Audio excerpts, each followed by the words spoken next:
네, 제가 화면을 공유해서 자료를 같이 공유하면서 이렇게 보도록 하겠습니다.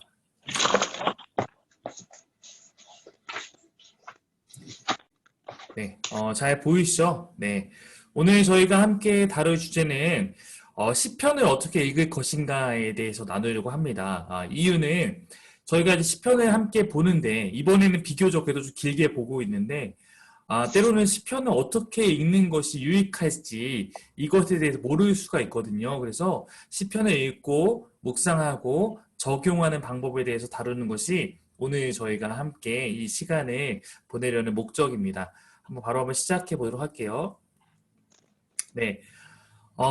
먼저 시편이라는 책은 히브리 성경이잖아요. 이제 구약은 히브리어로 되어 있으니까 히브리 성경의 이름은 세페르 테일림이라고 해서 찬양의 책이라고 이렇게 이름이 붙여지는 게 시편입니다. 근데 이제 우리가 그 구약에 있는 이 히브리 성경을 나중에 이제 헬라어로 번역하는 그런 일이 있었는데 예수님께서 오시기 전에 그 책을 70인역이라는 성경이라 부르거든요. 70인역 성경. 거기서 이제 그 헬라어로 번역할 때 이 시편이라는 책의 제목을 푸살모이라고 번역을 하게 됩니다. 그것이 이제 시라는 의미의 헬라어로. 그러니까 푸살모이는 악기로 연주하는 노래라는 의미를 갖고 있는데 우리말 성경은 이 70인역에 사용했던 푸살모이라는 것을 다시 번역해서 이제 시편이라고 그렇게 이름을 붙이게 된 것입니다. 그러니까 시편은 뭐 시라고도 볼 수 있고 찬양하는 노래 뭐 이렇게도 볼 수 있는 그러한 책이라고 생각할 수 있습니다.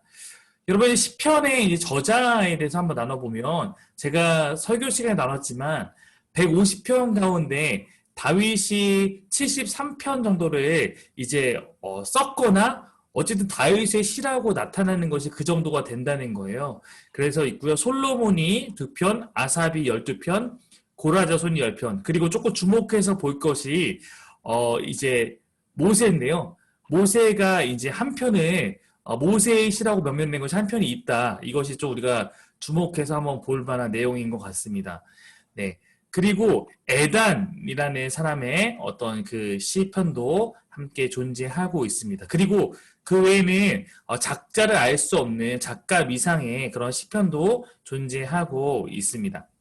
네, 그리고 중요한 것은 제가 주일에 설명했지만 표제가 다윗의 시라 그래서 제가 이것은 세 가지 경우라고 설명했었는데 혹시 기억이 나실지 모르겠어요. 다윗이 썼거나 다윗에게 헌정됐거나 아니면 다윗의 어떤 상황을 염두에 두고 쓴 시이다 이렇게 생각하시면 될 것 같습니다. 시편은 모세의 작품부터 있기 때문에 굉장히 오랜 시간 동안 이제 쓰여졌다는 걸 알 수 있을 거예요. 그래서 바벨로니아 포로기 이후의 작품까지 존재하니까 시편이 총 한 1000년 정도 이상의 시간 동안 쓰여진 것들이 모아져 있다 이렇게 생각하면 될 것 같습니다. 특별히 기원전 1000년에서 400년대까지의 기록된 작품이 많이 있는데 이 시기는 우리가 구약의 역사에서 보면 왕정 시대라고 합니다. 즉 왕이 다스리는 시대예요. 그럴 때부터 국가가 멸망할 때까지 즉 왕의 시대를 가장 배경으로 한 시가 많다. 오늘날과 같이 우리에게 주어진 것처럼 시편이라고 이렇게 주어진 것은 제2 성전 시대라고 하면 이제 좀 여러분이 어려울 수 있겠지만 다윗 솔로몬이 지었던 성전이 무너지고 그 이후에 귀환한 백성이 스룹바벨을 중심으로 지었던 성전을 제2성전, 두 번째 성전이라 부르는 것인데 그때쯤에 아마도 그 예배를 드리면서 이 시편이 지금과 같은 방법으로 모였을 확률이 매우 높다. 우리 이 정도를 알고 들어가 보려고 합니다. 자, 시편 들어가기를 한번 해볼 텐데요. 네, 시편은 히브리인들의 영감된 기도와 찬송을 모은 책으로서 예배와 묵상에 자주 사용되는 책이지만 잘못 인식되고 사용되는 일도 많이 있습니다. 시편 해석의 문제는 우리가 시편의 특성을 잘 모르기 때문에 그럴 수 있다는 거예요. 성경이 하나님의 말씀이라고 우리가 이제 인식하니까 대부분의 그리스도인들은 성경은 자동적으로 모두가 하나님께서 우리에게 주시는 말씀이라고 생각을 하게 되겠지만 그러나 성경에는 하나님께 우리가 드리는 말씀, 하나님에 관하여 말하는 말씀들도 포함되어 있다는 것이 중요합니다. 즉 시편은 기본적으로 기도하고 하나님께 찬송을 드리는 것이니까 하나님께 올려드리는 측면이 많이 있고, 찬송으로 하나님에 관해서 우리 가운데 하나님이 이러한 분입니다 라고 고백하는 그런 표현의 책입니다. 이것이 다른 책들과 구별되는 시편의 특징입니다. 그러면 우리가 이런 질문을 드려볼 수 있을 것 같아요. 맨 밑에 있는데, 하나님께 드리는 말씀이 어떻게 하나님께서 우리에게 주시는 말씀의 기능을 하는가? 이것은 사람이 하나님께 올려드린 것인데 어떻게 이것이 지금 하나님이 나에게 말씀하시는 것으로 우리가 받아들일 수 있는가? 이것에 대해서 좀 살펴보고 싶은 건데요. 성경이 인간 저자의 책이 아니라 성경의 주된 저자는 우리가 고백하는 것으로 누구라고 고백하냐면 성령님이라고 고백하죠. 성경은 인간을 통해서 인간을 사용해서 기록했지만 성경은 하나님께서 기록하신 하나님의 작품이다라는 것을 인정하는 것이 가장 먼저 중요합니다. 그래서 하나님께서 시편에 주신 목적대로 사용하면 그것은 우리에게 매우 유익한 그런 성경이 될 수 있는 것입니다. 하나님께 우리 자신의 생각을 표현하고 그분의 길을 상고하는 데 있어서 도움이 되는 책입니다. 그러므로 시편은 성경에서 기쁨, 슬픔, 우리의 성공과 실패, 소망과 회한을 표현하는 데 도움을 얻고자 하는 신자에게 매우 유익한 그러한 책이라고 할 수 있습니다. 그러나 주의할 점이 있다면 시편은 시라는 특성상 우리가 생각하는 일반적인 다른 성경처럼 논리적이지 않은 부분들도 있을 수 있다는 거예요. 시편 23편처럼 20세기 문맥에 적용하기 어려운 그러한 쉽지 않은 시들도 존재하고 있습니다. 그러므로 단번에 그 의미를 알 수 없는 경우들이 존재해요. 이거 시의 특성이라고 설명하시면 될 것 같고, 제가 이번 주에 주일에 설교할 때 이런 부분 때문에 저도 설교하기 어렵습니다 했던 그런 포인트라고 생각하시면 될 것 같습니다. 우리가 근데 거기에 질문을 좀 던져보면 이런 거 질문을 한번 던져볼 수 있을 것 같아요. 시 전체가 부정적으로 보이거나 화자의 불행을 표현하는 시편을 우리는 어떻게 사용할 수 있는가? 그리고 이 시편을 공교회 예배 때 사용할 수 있는가? 아니면 개인적으로만 사용할 수 있는가? 또한 이스라엘 역사와 이스라엘이 내리시는 하나님의 복에 대해서 말하고 있는 시편을 2000년이 지난 혹은 3000년이 지난 한국의 그리스도인들에게 적용할 수 있는가? 이런 문제들도 있을 수 있고요.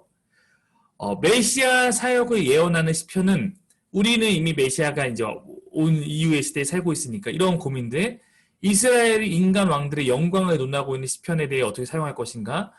그리고 이제 좀 우리가 오늘 주요하게 다룬 내용인데 시편 가운데 바벨론의 어린아이들을 반석이면 큰 바위잖아요. 거기다 메어치기를 바라는 그런 내용의 시편도 존재하거든요. 흔히 말하는 원수를 저주하는 시편도 존재하는데 이런 것들은 우리가 어떻게 이해해야 할지 오늘 이런 내용들을 여러분과 함께 같이 다뤄보려고 합니다. 네, 기본적인 서기적 관찰. 시편은 특별한 형식의 문학이기 때문에 읽거나 해석함에 주의가 필요합니다. 시편의 특성, 다양한 유형, 시편의 형식과 기능을 잘 이해해야 하는 건데요. 먼저 우리가 가장 너무 기본이죠. 시편이 시다라는 것을 이해하고 시편을 읽어야 한다는 것입니다. 가장 명백한 사실은 시편이 시, 특별히 음악 시라는 것인데요. 히브리 시는 특성상 가슴을 통해서 마음에 호소합니다. 즉 마음의 필터링을 거쳐서 정제된 말만 표현하는 것이 아니라 시라는 것 특징이 그렇듯이 마음에 있는 것을 그냥 털어놓는 그런 기능이 있다는 것이죠. 이 말을 그 시편에는 대단히 강한 감정적인 언어가 사용되었다는 것을 우리가 기억해야 합니다. 그러므로 우리는 이 시의 단어 또는 구절에서 의도되지 않은 특별한 의미를 찾아내는 지나친 해석을 하지 않도록 주의해야 한다는 거예요. 즉 제가 하는 얘기가 무슨 얘기냐면 시는 시 전체를 바라보면서 그 표현을 통해 나타내고 싶은 어떠한 그것의 의도가 있을 텐데 그 의도가 아니라 거기에 사용된 하나하나의 단어에 단어에 어떤 방점을 두고 그 단어가 맞냐 틀리냐 논하게 됐을 경우는 시편이 말하고자 하는 거에 오히려 이르지 못할 수 있다라는 사실입니다. 그리고 이제 밑에 나왔지만 시편의 특성 중 하나는 대꾸법이에요. 즉, 첫 번째 행, 두 번째 행, 이것이 반복된 비슷한 느낌으로 반복되는 것인데요. 그러면서 반복하고 강조하는 것인데, 대꾸법으로 되어 있는 시가 많다 보니까 대꾸법에서는 이 두 행이 의미하는 바가 하나이기 때문에 각각 해석하는 것을 좀 피해야 한다. 뭐 쉽게 좀 설명하면 다음 예를 한번 들어볼게요. 네, 10편, 19편 1절가 있는데 제가 혼자 읽으면 너무 심심해서 일단 저희 아내부터 한번 좀 부탁드리겠습니다. 우리 최보은 사모님 1절, 2절 한번 좀 읽어주시면 감사하겠습니다. 하늘이 하나님의 영광을 선포하고 궁창이 그의 손으로 하신 일을 나타내는도다. 날은 날에게 말하고 밤은 밤에게 지식을 전하니. 네, 여기 보면은 이것이 이제 아까 대꾸법이에요. 1절에서 한번 했던 표현을 2절에서 비슷하게 다시 강조하고 있는 그런 것들인데, 이런 것들에 대해서 안타깝게도 저희가 보고 있는 개역 개정은 이것이 대꾸 형식으로 표현된 것입니다라는 것을 설명해 주지 않아요. 여러분 영어 성경을 혹시 보시면 NIV가 가장 유명하잖아요. NIV 같은 경우에는 대꾸법인 것을 알도록 매 구절의 첫 행에 대문자를 표기하고 첫 행과 두 번째 사이에는 세미콜론을 넣어서 지금 아래에 있는 것처럼 보시면 첫째 줄 밑에 보면 끝에 보면 갓 뒤에 세미콜론이 있고 그 다음에 이것이 둘째 줄 점이 찍히고 다시 대꾸법의 두 번째는 데이에는 D가 대문자로 들어가서 쭉 다시 하고 스피치 뒤에는 세미콜론 찍히고 이런 식으로 해서 이 두 개 이것이 대꾸법으로 지금 이루어진 것입니다라는 것을 표현해주고 있어요. 그러나 이 시편 개역 개정은 이런 것을 저희한테 정보를 제공해주지 않습니다. 네, 그래서 한글 성경 가운데 시편을 좀 시처럼 읽고 싶다라고 하면은 조금 도움이 될 수 있는 책은 오히려 메시지 같은 성경이 그래요. 메시지 성경은 연마다 띄어서 시적인 구분을 하고 있기 때문에 그런데 제가 이것도 한번 부탁드리겠습니다. 김민종 이사님 한번 마이크 켜시고 이 부분을 한번 읽어주시면 감사하겠습니다. 메시지 성경 부분이요. 네, 됐습니다. 하나님의 영광 하늘을 순회하고 하나님의 솜씨 수평선을 가로지르며 펼쳐진다. 낮이 아침마다 수업을 열고 밤이 저녁마다 강연을 베푼다. 네, 조금 더 시적 표현에 시처럼 느껴지게 하기 위해서 일부러 글씨도 좀 맞춘 느낌이 나잖아요. 하나님의 영광, 하나님의 솜씨 둘 다 콤마 찍고 낮이 아침마다, 밤이 저녁마다 이렇게 해서 조금 더 이 시적 운율을 맞추려고 노력했고 이렇게 한 연이 끝나고 나면 공간을 두고 다음 행이 시작해서 조금 더 시적으로 나눠 읽을 수 있도록 했기 때문에 저는 여러분이 시편을 읽을 때 메시지 성경 같은 책을 참조해서 읽는 것도 한번 권해드리고 싶습니다. 여기서 이제 시인이 의도한 바를 우리가 의도한 게 뭐야? 그냥 단순히 이렇게 말하면 하나님은 자신의 창조물 가운데 그것도 특히 천체, 즉 하늘을 통해서 하나님의 어떤 능력과 하나님의 존재를 드러낸다라는 것인데 이렇게 설명하는 것보다 시편 19편처럼 표현하는 것이 사실은 그 하나님의 높으심과 하나님 향하시는 일을 표현할 때 훨씬 더 장엄하고 울림이 있죠. 이거를 그냥 글로 쓰면 하나님은 창조물 가운데 특별히 하늘을 통해 드러내신다. 이런 단순한 표현이지만 이것을 이렇게 표현할 때 낮이 아침마다 수업을 열고 밤이 저녁마다 강연을 베푼다고 할 때 하나님의 이 자연세계를 통해서 하나님이 자신을 드러내고 있음이 더 극적으로 표현되는 거죠. 이것이 이제 시의 매력입니다. 중요한 것은 아까 이제 설명했던 해석의 이제 주안점인데 이 네 개의 행이 이 전체 연이라고 하잖아요. 행이 모이면 연이 되는데 이 연이 말하고 싶은 건 하나라는 거예요. 모두 하나의 영광스러운 실체에 대해서 말하고 싶은 거기 때문에 이 하나하나를 떼서 해석하는 것은 오류를 가져오기 쉽다. 즉 적어도 이 한 연이 무엇을 말하는가 시편만큼은 그렇게 해석하고 그렇게 의미를 찾는 것이 우리가 시편의 의미를 찾는 데 도움이 될 수 있다. 이 정도만 기억하시면 될 것 같습니다. 두 번째 이제 함께 나눈 건 시는 아까 했듯이 음악시예요. 네. 뮤지컬 포엠이란 거죠. 그래서 음악시는 감정에 호소하고 명제적 사고가 아닌 감정을 자아냅니다. 네. 그래서 저처럼 약간 논리를 따지는 사람들은 논리를 찾아내려고 하는 움직임이 강하지만 이 시는 그렇지 않다고 했어요. 시편에도 교리가 담겨 있지만 시편의 교리 체계를 가르치는 것처럼 읽으면 그것은 오히려 성경의 저자가 말하는 것과 어긋나 버리기 쉽습니다. 우리가 뭐 그냥 쉽게 설명하면 내 주는 강한 성이요 이 찬양을 부르면서 하나님을 진짜 건물인 성으로 생각할 사람이 없겠죠. 네, 이거는 다 하나님이 어떠한지 드러내는 거니까 비유적인 표현 것을 우린 당연히 다 알고 있습니다. 그래서 시편도 그것을 염두에 둬야 돼요. 예를 들어서 5편 5절에 보면 모친이 죄 중에 나를 잉태하였나이다 라고 말할 때 여기서 말하고 싶은 것이 시편 기자가 뭐 임신이 죄악이라든지 그의 어머니가 수태함으로 죄인이 되었다든지 원죄가 태아에게도 적용되었다는 교리를 세우기 위해서 지금 이 얘기를 하고 있는 것이 아니죠. 시인은 자기가 죄인이라는 사실을 강하고 생생하게 표현하기 위해서 지금 이렇게 표현한 것입니다. 그러니까 시인이 의도하지 않은 사상을 여기서 끄집어내서 뭐 이것이 원죄의 근거다 뭐 이렇게 말하는 것은 옳지 않다. 시는 시로 봐야 된다. 시는 시로 봐야 된다. 이것이 어떻게 보면 가장 우리가 시를 볼 때 중요한 기억할 점입니다. 네, 세 번째 시편은 의도적으로 비유적인 어휘를 사용하고 있다는 거예요. 시편에서 하나님을 주는 나의 목자시오, 나의 산성이시오, 방패입니다, 반석입니다. 이렇게 다양하게 표현하고 있습니다. 은유들을 경청하기를 배우고 그것이 의미하는 바를 이해하려는 것이 중요합니다. 만약 시편 23편을 문자적으로 해석하게 되면 하나님은 마치 우리가 전원 생활에서 여호와는 나의 목자시오 이게 시편 23편이니까 목양 생활을 하기 원한다는 식으로 잘못 이해하면 안 되겠죠. 물론 당연히 이렇게 이해하는 분 없겠지만 그러므로 우리가 문자 성경에 나와 있으니까 무조건 그렇게 문자로만 해석하는 거는 좀 피해야 되고 여호와께서 이 목자와 양의 관계 그 푸른 초장의 모습을 통해서 우리 가운데 무엇을 알려주기 원하시는지 그러한 상징의 의미를 따라가는 것 이것을 노력하는 것이 제일 중요하다. 뭐 지금까지 한 얘기는 아마 여러분에게 제가 좀 덧붙인 거지 새로운 사실이 아니라 마치 시편은 당연히 그런 거지라고 할 만한 내용이라고 생각을 합니다. 자, 문학으로서의 시편을 보려고 하는데 이 부분이 조금 이제 여러분에게 평상시에 설교를 통해서 나누기 어려운 부분인데요. 한번 좀 잘 들어보세요. 시편은 시편마다 종류를 좀 나눌 수 있어요. 유형을 나눌 수 있습니다. 당시에 이스라엘 사람들은 이 모든 유형들을 알고 있었어요. 즉, 이 시는 이런 시야, 이 시는 이런 시야.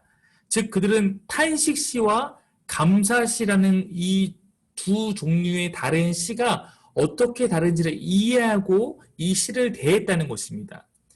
우리는 그러나 이스라엘 사람들처럼 시편을 일상적으로 사용하지 않죠. 왜냐하면 이스라엘 사람들의 시편은 정말로 매일같이 어쩌면 일어나서 읽는 책이기도 했고 그들에게 항상 같이 있던 예배 때마다 낭송되기도 했고 이랬기 때문에 그들은 일상적으로 사용했지만 우리는 그렇지 않다 보니까 시편이 좀 거리가 멉니다. 그러니까 우리가 시편을 읽을 때 유형을 조금 더 생각하며 읽으면 우리가 좋을 수 있다는 거예요.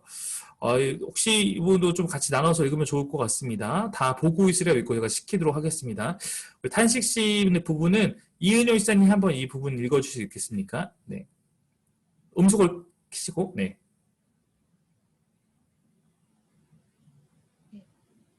시편의 가장 많은 유형이다. 60개가 넘는다. 개인 탄식시는 한 개인의 갈등, 고난이나 절망을 여호와께 표현하는 시이다.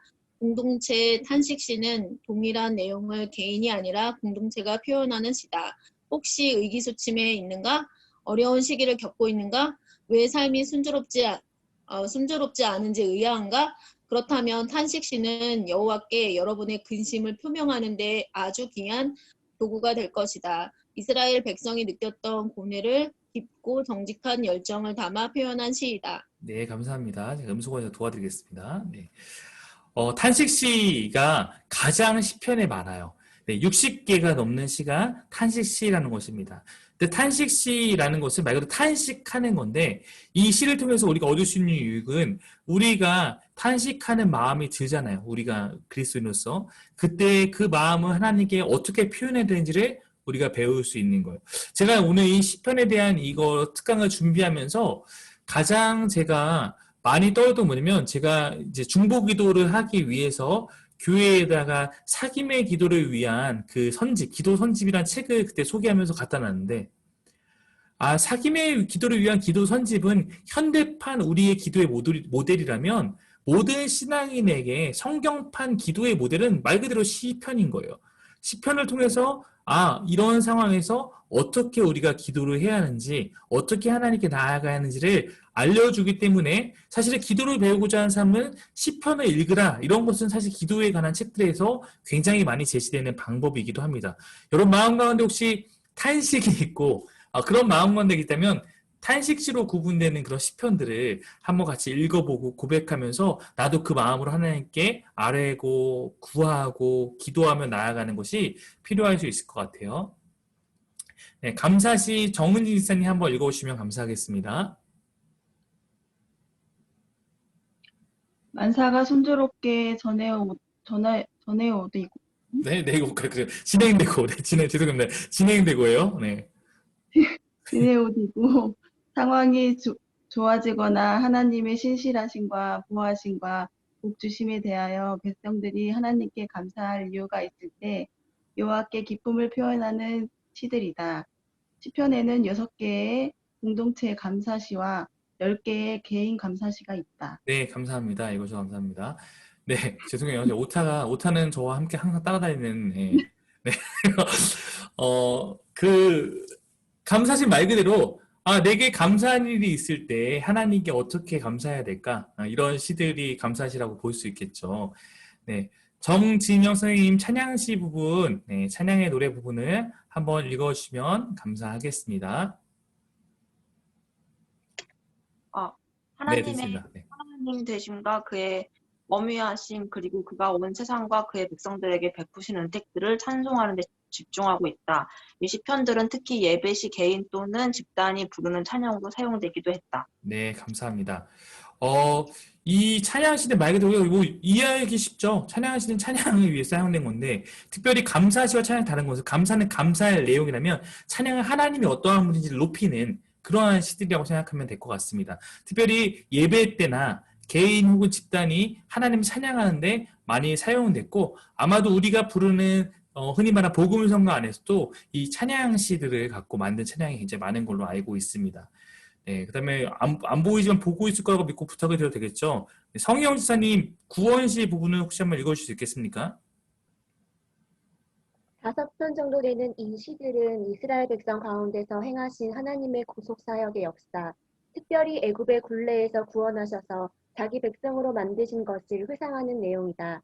이스라엘의 역사가 구속사시에서 찬양되고 있다. 네, 감사합니다. 네, 5편 정도 되는 시가 구속사시, 구원시에 해당하는데 하나님의 이제 구원을 구속이라고 말하니까 이스라엘을 구원하셨던 그런 사건들, 특별히 애굽에서 구원하셨던 이런 사건을 통해서 이것을 노래하는 거예요. 이 구원이란 것은 출애굽을 우리가 바벨론에서 돌아오는 것을 제2의 출애굽을 말하기도 하고 출애굽이 구원의 모델이라고 우리가 말하기도 하거든요. 그러니까 이 애굽에서 구원하셨던 하나님에 대해서 노래한다는 것은 단순히 그 하나님에 대한 과거적으로만 노래하는 것이 아니라 바벨론에 있는 이스라엘 백성에는 우리를 이곳에서 구원하셔서 바벨론 시키셔서 다시 가나안 땅으로 돌려보내실 것을 믿는 것이고 지금 우리에게는 나를 억누르고 있는 혹시 이 세상의 어떤 무거운 짐들이나 혹은 여러 죄악된 그 상황 가운데서 그곳에 하나님 나를 구원하셔서 구속하실 것을 기대하는 그런 시로도 우리가 함께 바라볼 수 있는 그런 시입니다.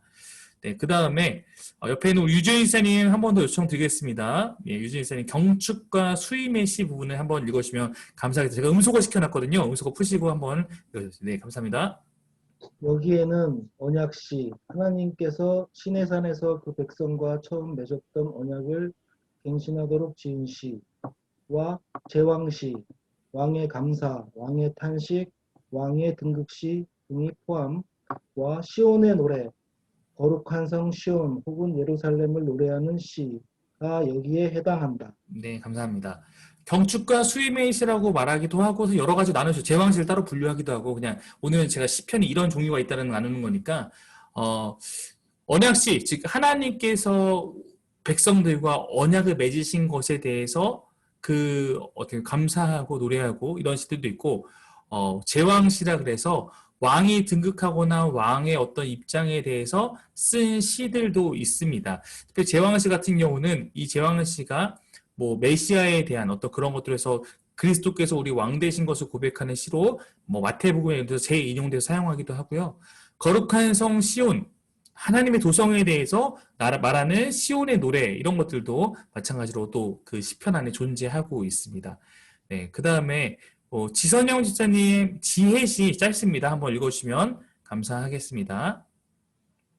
지혜시 8개의 시가 속하며 잠언과 유사하다고 볼 수 있다. 지혜와 지혜로운 생활의 유익을 찬양하고 있다. 네, 감사합니다. 지혜시는 8개 정도가 있는데요. 사실 지혜시가 시편 안에도 있지만 지혜시와 가장 비슷한 것은 잠언 전체가 사실 지혜 문학이고 하나님의 그 지혜, 어떻게 사는 것이 지혜로운 것인가. 근데 여러분 잠언의 결론은 아시죠? 잠언에서 최고의 지혜는 뭐라고 설명하냐면 여호와를 경외하는 것입니다. 네, 여호와를 경외하는 것이 모든 지혜 가운데 최고의 지혜다라고 말을 하고 있기 때문에 지혜로운 생활이 무엇인지 또한 그 유익이 무엇인지 말하고 있습니다. 네, 그 다음에 이정화 지사님 신뢰시 부분 읽어주실 수 있겠습니까? 10개의 시가 속하는데 하나님은 신뢰할 만한 분이시기에 우리는 심지어 절망 중에서라도 자기 백성을 향한 그의 선하심과 돌보심을 표현해야 한다는 표현이다. 네, 감사합니다.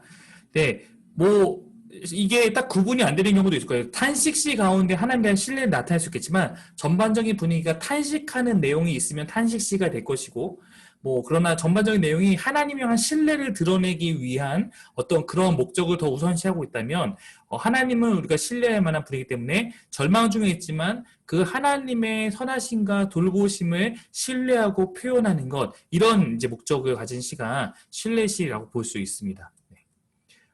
네, 형식이 각 시편의 특성을 결정하고 형식이라고 하면 이것은 독특한 유형을 의미하는데요. 우리가 지금 봤던 것들은 여러 가지 유형들이 있었습니다. 그 유형들을 갖고 조금 이제 분석해 보면 가장 많이 있는 탄식시 가운데 하나를 이렇게 분석해 볼 수 있어요. 예시만 하나 들어볼게요. 시편 3편이 탄식시인데 이곳에 분석해 보면 대상이 먼저 나오는데 대상은 여호와 하나님을 향한 시고 불평, 탄식하게 된 원인은 원수가 있다는 것, 나의 침울한 상황, 공경 이런 것들이 탄식을 하게 되는 배경, 불평의 내용도 있어요. 그러니까 하나님을 불평하는 거예요. 하나님 어떻게 나 이렇게 내버려 둘 수 있습니까? 예. 저도 옛날에 개척하고 나서 시는 아니지만 블로그에 그런 글을 썼거든요. 하나님 저 삐졌어요. 이런 글 썼거든요. 네. 그런 내 마음을 이렇게 표현하는 거죠. 신뢰.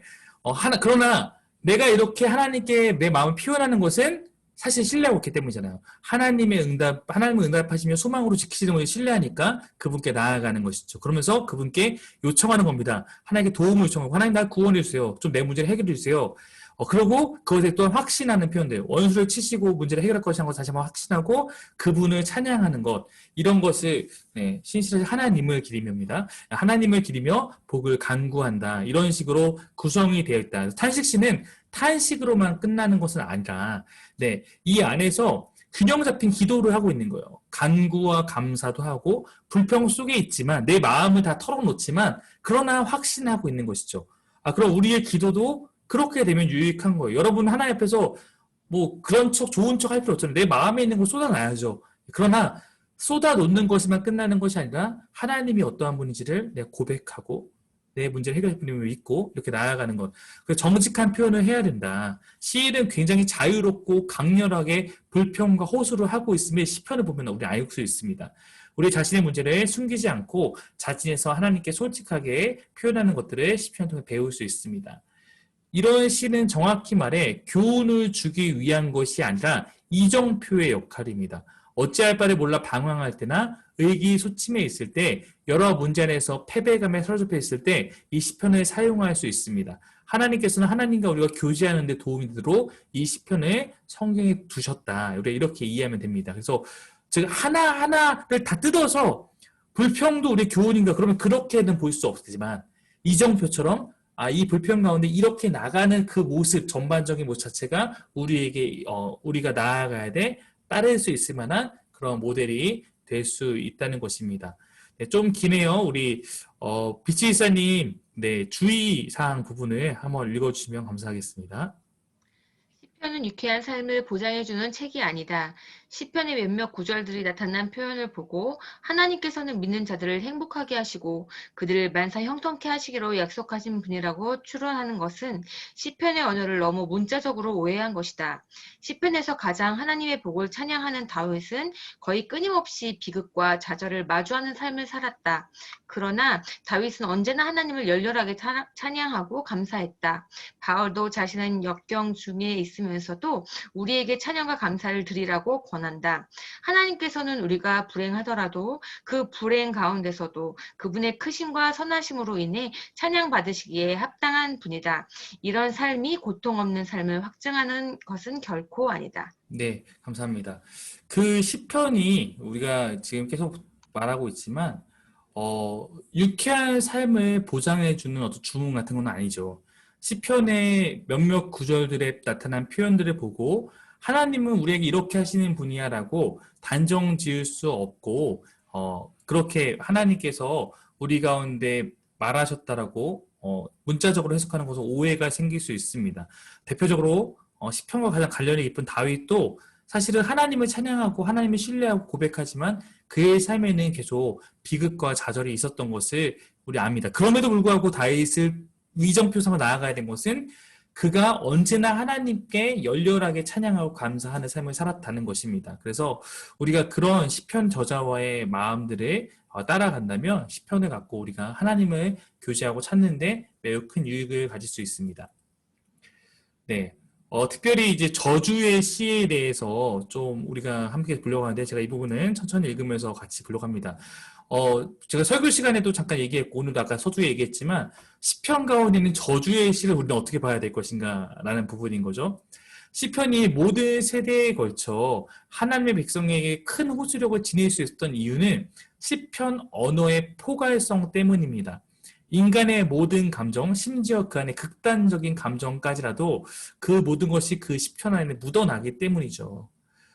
그래서 우리가 시편을 보지 않으면 이 사람들은 항상 이렇게 괜찮았나? 불평도 없었나? 때로 이렇게 오해할 수 있겠지만 신앙인 다 똑같구나 라는 것을 어떻게 보면 시편에 느낄 수 있잖아요. 네, 그래서 우리 가운데 슬픔이 아무리 크다 해도 시편은 그 슬픔을 표현할 수 있도록 도와주는 거예요. 아무리 기쁘더라도 시편은 또한 그 기쁨을 하나님께 표현할 수 있도록 도울 수 있습니다.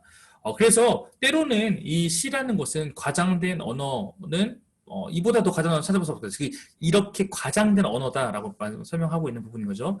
네, 슬픔과 기쁨이 죄는 아니다.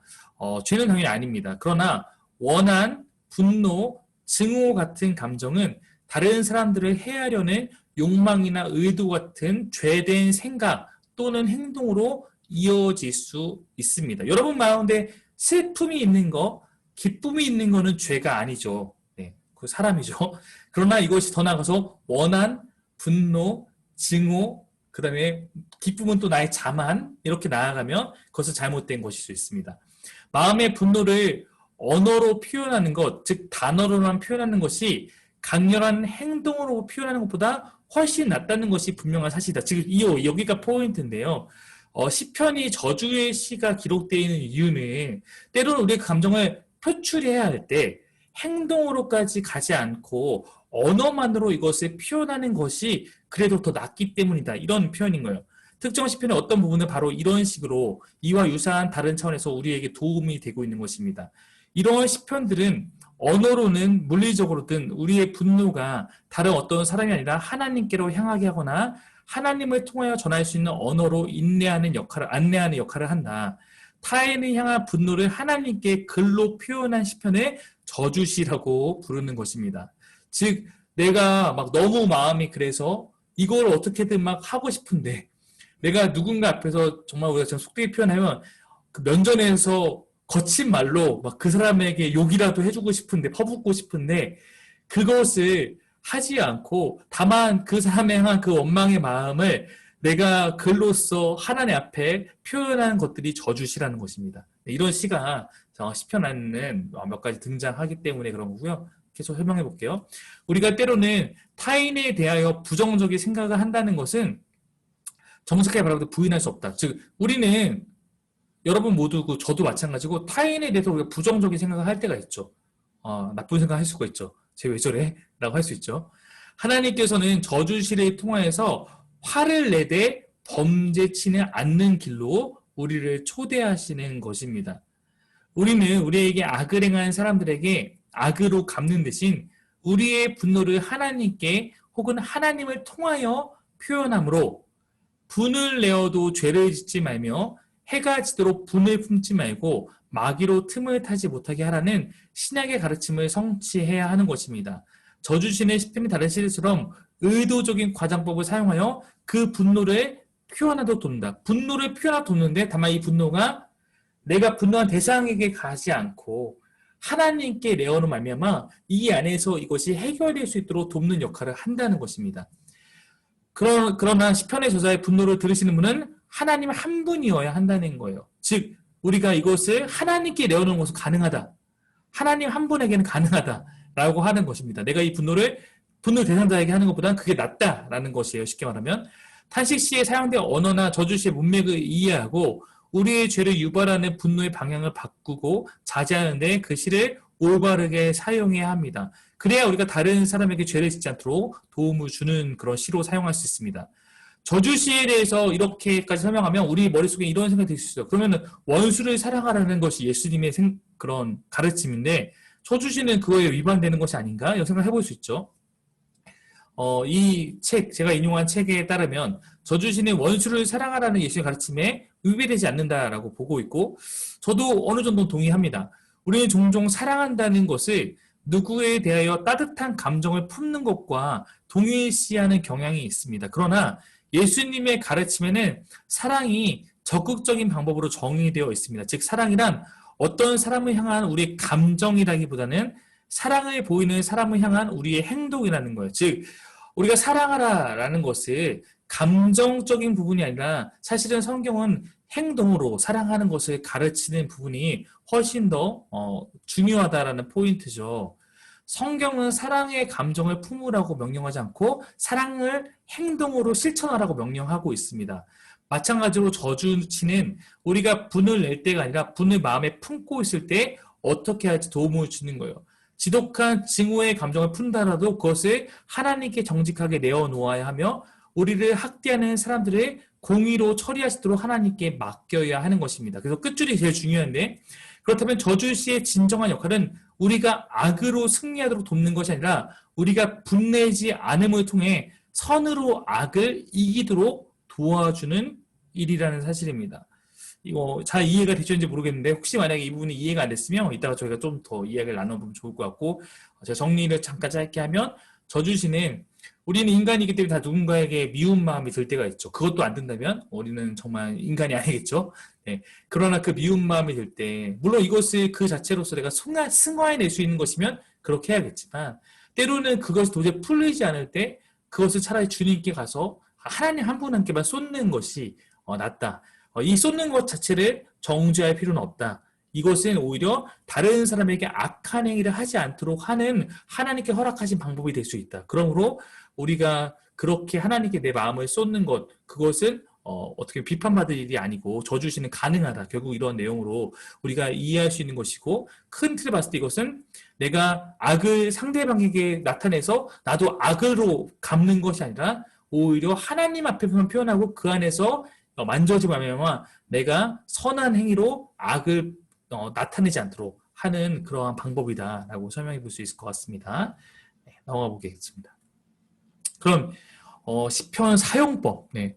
네, 여러분 오늘은 길지 않습니다. 이게 지금 마지막 챕터예요. 시편 사용법입니다.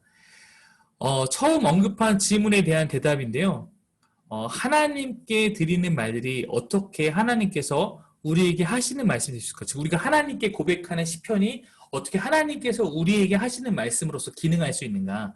그것은 이스라엘에서 작용한 것과 동일한 방법입니다. 하나님께서 과거에 다른 사람들을 감동하셨고 그들이 하나님께 말하도록 기회를 베푸셨습니다. 오늘 우리가 그것을 듣고 그 안에서 배우고 그것 중에 하나님께 나아갈 수 있도록 하나님께서 베푸신 섭리의 방법이기 때문에 한 사람의 고백이 그냥 그 고백에 머무는 것이 아니라 우리가 하나님께 이렇게 나아간다고 가르치는 하나님의 음성이 될 수 있는 것입니다. 그래서 구약 이스라엘과 신약의 교회들은 모두 시편을 매우 많이 사용했습니다. 우리가 지금 저희 교회는 약간 심플한 스타일로 예배를 드리다 보니까 하지 않지만 보통 이제 전통교회 가면 뭘 하냐면 성시교도 이렇게 하잖아요. 그것이 다 시편 아닙니까? 그래서 시편을 통해서 하나님께 예배하는 마음을 품도록 같이 그렇게 하는 것이죠.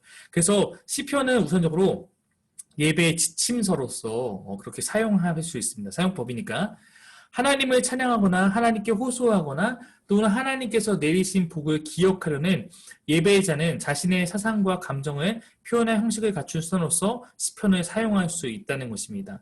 우리는 시편의 도움을 받아 주님께 표현하고자 하는 표현 능력을 향상시킬 수 있습니다. 아까 얘기했듯이 내가 하나님께 어떻게 감사를 해야 되지? 내가 하나님께 어떻게 내 마음을 아뢰야 되지? 이런 것들에 대해서 우리는 때로는 잘 모를 때가 있죠. 물론 그런 기도와 그러한 표현과 그러한 감사가 익숙하신 분도 있겠지만 그러지 못한 분들이 있을 수 있습니다. 그럴 때 시편을 읽으면서 이렇게 할 수 있구나라는 배워간다는 것이 우리가 하나님께 예배하는데 중요한 지침서가 될 수 있다는 것입니다. 네, 두 번째, 하나님과 관계하는 방법을 가르칩니다. 즉 우리가 지금 금요 예배 때마다 하고 있는 표현 말하면 하나님과 사귐을 누리는 방법에 시편은 도움이 된다는 것입니다.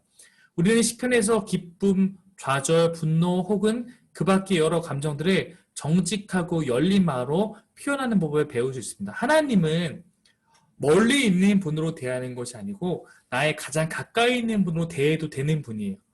하나님이 여기 이제 함께 하시는 우리 성도님들이 예를 들어 우리 유재인 지사님이 내가 지금 이 중년의 남자로서 막 이렇게 표현하면 안 될 것 같은 우리 사회적 압박감이 있지만 하나님 앞에서는 사실 그럴 필요가 없는 거거든요.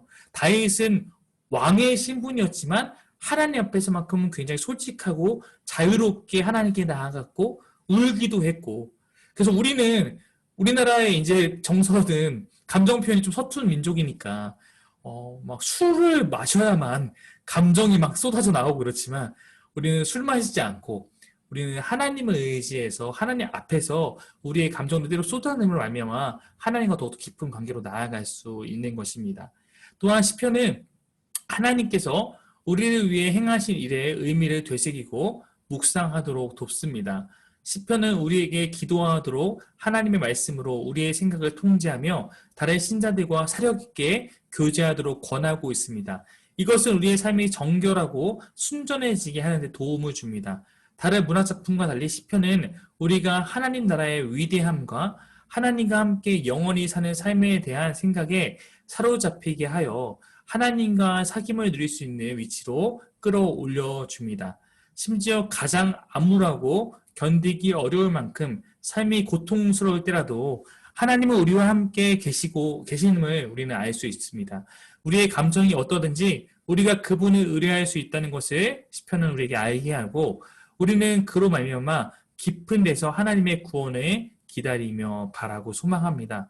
하나님께 우리가 도와달라고 기도하는 것은 하나님의 성실하심을 판단하는 것이 아니라 그분의 성실하심을 천명하는 것이다. 즉 무슨 의미냐면 도와달라고 요청한 것은 그분이 성실하냐 아니냐를 판단하기 위한 것이 아니라 그분은 성실하신 분임을 우리가 믿고 성경을 통해 우리가 확실하기 때문에 그것을 하나님 이런 분입니다. 높이고 고백하는 것이라는 그러한 사실입니다.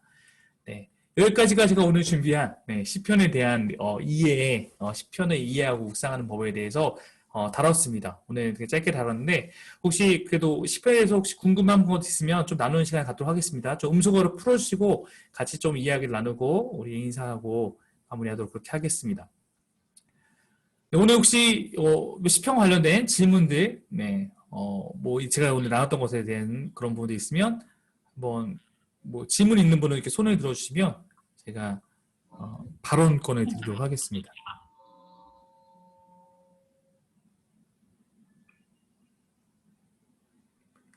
네, 오늘도 질문이 없기 때문에 제가 질문을 또 역으로 드려야겠군요. 네. 혹시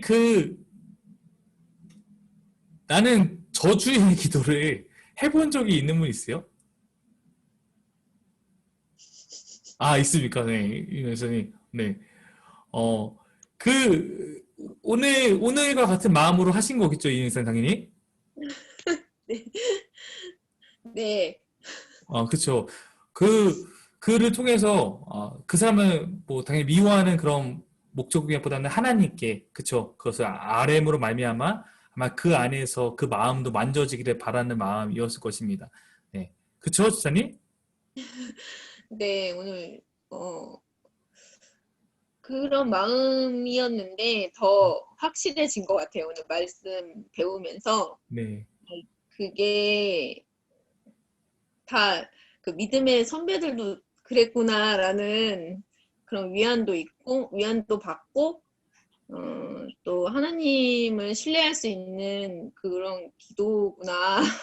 네. 그렇게 그런 방향으로 나가는 게 맞구나라는 걸 배워서 좋았습니다.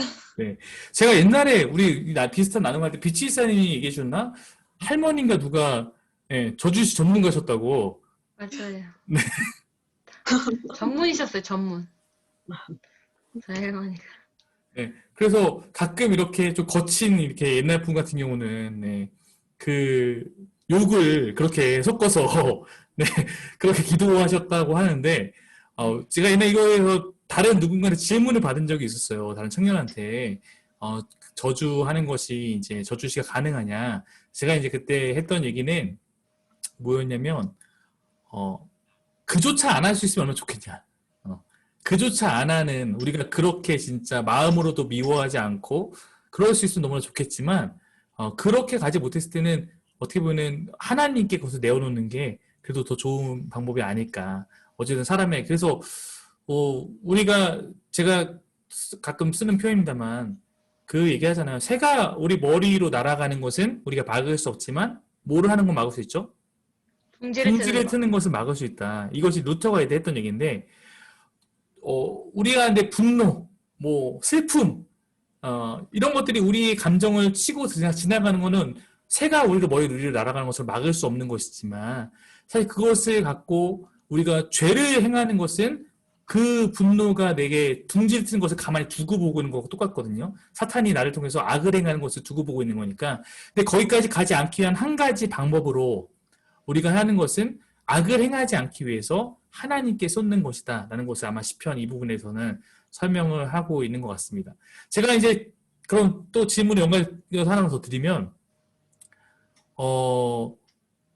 이제 많은 분들이 이렇게 얘기하는 경우가 있어요.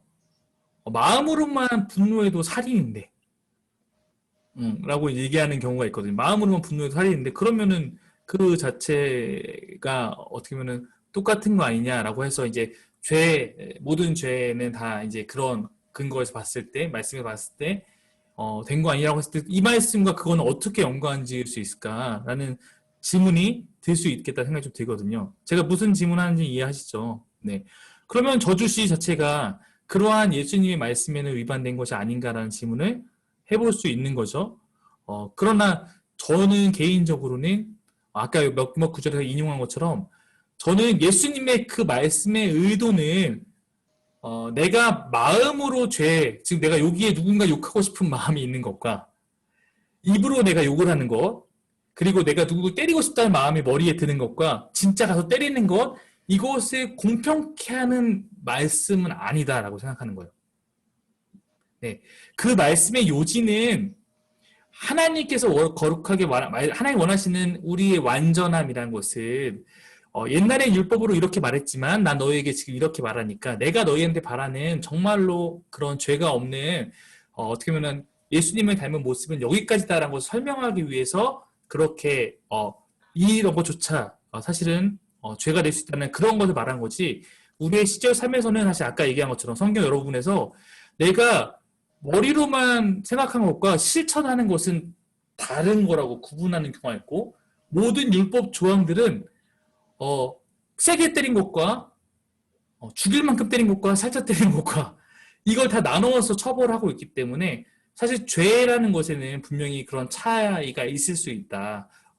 그리고 이제 이 부분에 있어서도 아까 처음 설명한 것처럼 물론 우리가 마음으로조차도 하지 않는 것이 더욱더 하나님을 닮은 자라고 할 수 있겠지만 인간적으로 사실 그럴 수 없다는 건 하나님께서 아시기 때문에 이러한 방법으로라도 저는 하나님 앞에 여러분의 마음을 쏟으면서 오히려 그를 통해서 다른 사람들에게는 더욱더 사랑의 마음을 전할 수 있는 사람이 되면 시편을 통해서 내가 하나님께 잘 나아갈 수 있는 그러한 것이 아닌가라고 생각을 해봅니다. 혹시 또 질문 있을까요? 네, 질문은 없는 것 같으니까 오늘은 좀 네, 지난주에 너무 길어서 힘들었다는 분은 제가 두 분한테 들었는데 네, 오늘은 여기서 맞추는 것으로 여러분의 행복을 더하여 드리도록 그렇게 하겠습니다. 그래서 우리 잠깐 혹시 그 영상 킬 수 있는 분은 마지막 인사 같이 나눌 때 우리 한 분씩 인사 나누고 마무리하면 좋을 것 같습니다. 아마 말을 하면은 그 여러분에게 얼굴이 갈 거예요. 그러니까 인사 한번 나눠주면 좋을 것 같고 네, 김정아 지사님, 우리 이정아 지사님, 우리 혜미자매님, 네, 천주 지사님, 갤럭시 노트 5님, 네, 우리 같이 이렇게 얼굴 혹시 있으면 같이 인사 나누고 제가 순서대로 이렇게 말하면 한 번씩 짧게 그냥 인사 나누고 네, 얼굴 비추고 우리 같이 이렇게 마무리하면 좋을 것 같습니다. 제가 보이는 순서대로 인사 나눌게요. 민정 지사님. 네. 근데 다른 분은 저를 보겠지만 저는 목사님밖에 안 보여서. 우리 금요일 네. 잠시만요. 죄송해요. 공유를 제가 끌게요. 좀 더 넓게 볼게요. 네. 한번 다시 해주세요. 네. 네. 금요일 날 만나요. 금요일 때 또 만나요. 네, 이번 주 금요일에 김민효 지사님께서 준비하고 계십니다. 여러분 같이 와서 많은 은혜 받으시기 바랍니다. 네, 이은효 지사님. 네, 반갑습니다. 평안한 밤 되세요. 우리 지선영, 정진영 부부. 좋은 밤 되시고 잘 뵐게요. 네, 우리 유재인 지사님, 송현 지사님. 안녕히 계세요. 좋은 밤 되세요. 네, 감사합니다. 정은지 지사님. 네, 반가웠고요. 오늘 말씀 너무 좋았습니다. 금요일 날 봬요. 네, 네, 천예주 어린이. 네. 네. 금요일날 뵐게요. 저예요. 예주 중으로 들어와서 예주 중으로. 네. 네, 최보은 사모님. 음소거 되어 있습니다. 음소거 되어 있습니다. 네.